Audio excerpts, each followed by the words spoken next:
Everyone, আসসালামু আলাইকুম। চলে আসলাম মিষ্টি আমের একটা আমসত্ত্ব নিয়ে। আজকে আমি তৈরি করব কাঁচা আমের একটা আমসত্ত্ব। এই প্রথম আমি এই রেসিপিটা তৈরি করতেছি। এর আগে তো আমি কখনোই কাঁচা আম দিয়ে এই আমসত্ত্ব তৈরি করিনি। আর এই সবুজটা কিভাবে হয় সেটাও আজকে শেয়ার করব। কিন্তু আমার সাথে যে ঘটনাটা ঘটে গেল এই সবুজ আমসত্ত্ব তৈরি করতে, সেটাও আপনাদের সাথে শেয়ার করব।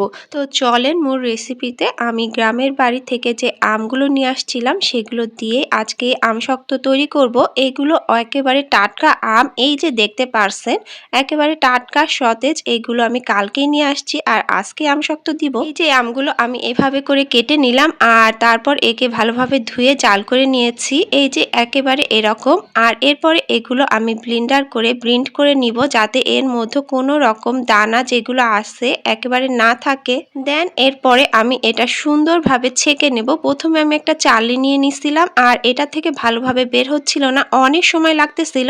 এজন্য আমি পরিষ্কার একটা জাল বা নেট, আপনার কাছে হাতের কাছে যেটাই থাকুক সেটা দিয়ে আপনি করে নিতে পারেন। আমি এভাবে করে সুন্দরভাবে খুব দ্রুতভাবে এভাবে ছেঁকে নিছিলাম। আর দেখেন এর ভিতরে দানাগুলো যেগুলো বের হয়ে আসছে, আঁশ জাতীয় জিনিসগুলা। ফাইনালি আমের একটা সুন্দর পেস্ট এইভাবে পেয়ে যাবেন। আর আমিও পেয়ে গেলাম এত সুন্দর পেস্টটা। এবার চলে যাব ফ্রাই প্যানে আর এটা সম্পূর্ণভাবে ঢেলে দিব।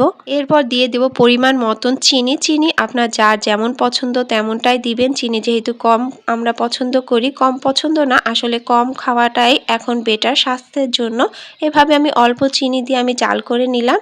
তারপর আপনারা দিয়ে দিতে পারেন আপনাদের মতন মশলা। আমি এখানে শুধু পাঁচফোড়ন ইউজ করছি। এই অল্প উপকরণ দিয়েই কিন্তু সুন্দর আমসত্ত্ব তৈরি হয়ে যাবে। এর ভেতরে একটু মরিচের গুঁড়া দিলে খুব এর টেস্টটা দ্বিগুণ বেড়ে যায়, কিন্তু আমার বাচ্চারা যেহেতু খাবে আর বাচ্চারা ঝাল কোনো জিনিস খেতে চায় না, এজন্য দিলাম না। আর এখানে দিয়ে দিলাম ফুড কালার। এই ফুড কালারটা আপনার আমের যে কাঁচা আমের সবুজ যে রংটা সেটাই নিয়ে চলে আসবে। আর এটাই আমার সাথে ঘটেছিল।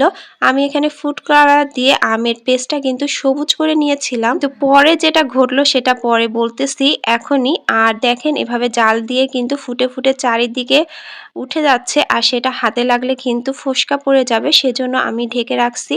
আর আমার জাল দেওয়া যখন হয়ে গেছে এভাবে একটা স্টিলের পাত্র নিয়ে নিলাম। চারিদিকে আমি সরিষার তেল মাখিয়ে দিলাম যখন আমি এটা উঠাবো যাতে সহজে এটা উঠে আসে। আর আমি এখান থেকে ফ্রাই প্যানের সব আমি স্টিলের পাত্রে ঢেলে নেব। এই যে আমার সম্পূর্ণ স্টিলের পাত্রটা ভরেও গেছে। এবার আমি এটা এভাবে করে রোদে দিছি যাতে কোনো পাখি বসতে না পারে। আর আমার শুকিয়ে সেটা এই দেখেন এই পর্যায়ে এসে গেছে।